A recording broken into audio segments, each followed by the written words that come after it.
Ukraine ने operation Crimea की planning final कर ली है।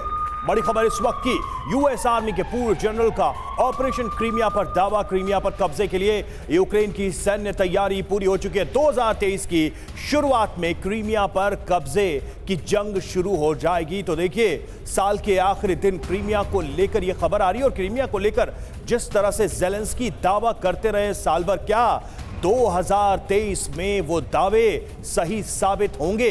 इस खबर की माने तो लगता है कि ऐसी योजना है।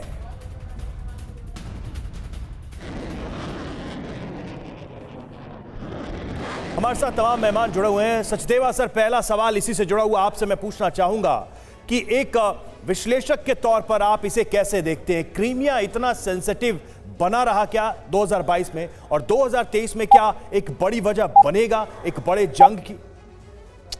ये अपने खेत में 2000 मछलियां पाल के हर 6 महीने में 3 लाख तक कमा रहे हैं। आपको भी ये करना है, इनसे सीखना है तो फ्रीडम ऐप को अभी डाउनलोड कीजिए। Thank you. देखिए, अभी आप जैसे कह रहे हैं कि 2023 में अगर पुतिन कॉर्नर हो गए, बैकफुट पे हो गए, तो कुछ मेजर रिवर्स करेंगे।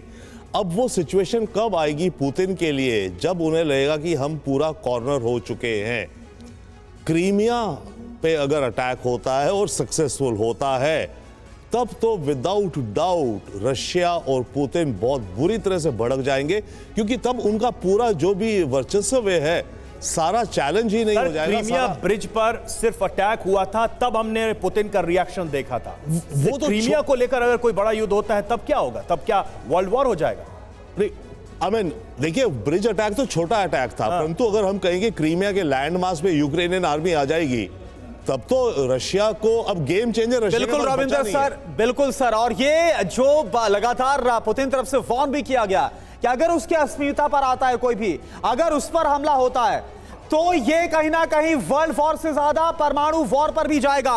मंतोष शर्मा इस वक्त हमारे साथ सीनियर जर्नलिस्ट जुड़े हुए हैं कैलिफोर्निया से लाइव। मंतोष जी, मेरा सवाल आपसे है, पुतिन ये बार बार बोल रहे हैं अगर उसके अस्मिता पर आता, अगर उसके इलाके पर हमला होता है तो फिर परमाणु हमला हम करेंगे, इसके बारे में भी कोई मुगालता ना रखे। और यहां पर तो बात यूक्रेन कर रहा ऑपरेशन क्रीमिया की, कितना विध्वंसक युद्ध हो सकता है ये?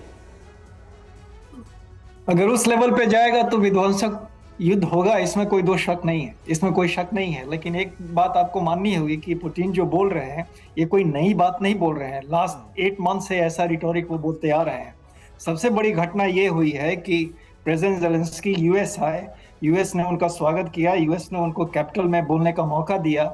दैट शोज कि वॉर यूएस के दरवाजे पे आ गया है। और अभी जो स्टेलमेट है, इसके आगे का जो वॉर कैसे होना है, उस स्ट्रेटजी में western power and particularly US is going to be very involved. Very openly messaging aspect था जो लास्ट मंथ प्रेसिडेंट ज़ेलेंस्की का जो विजिट यूएस था, दैट इज द परसेप्शन।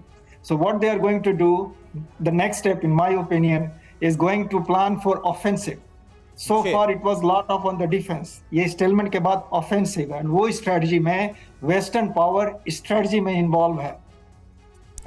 तो मेरा जो पॉइंट है कि पुतिन की जो बात है वो अब रेटोरिक है। ठीक है, अगर लाइन ठीक है। और आपने एक परसेप्शन की बात की, तो इतने लंबे युद्ध, लगभग 1 साल होने को जा रहा है, एक परसेप्शन तो बन ही गया है कि पुतिन को रोका जा सकता है। पुतिन की जो छवि है उसको इस परसेप्शन से नुकसान होता दिखाई दे रहा है। ये अपने खेत में 2000 मछलियां पाल के हर 6 महीने में 3 लाख तक कमा रहे हैं। आपको भी ये करना है, इनसे सीखना है तो फ्रीडम ऐप को अभी डाउनलोड कीजिए।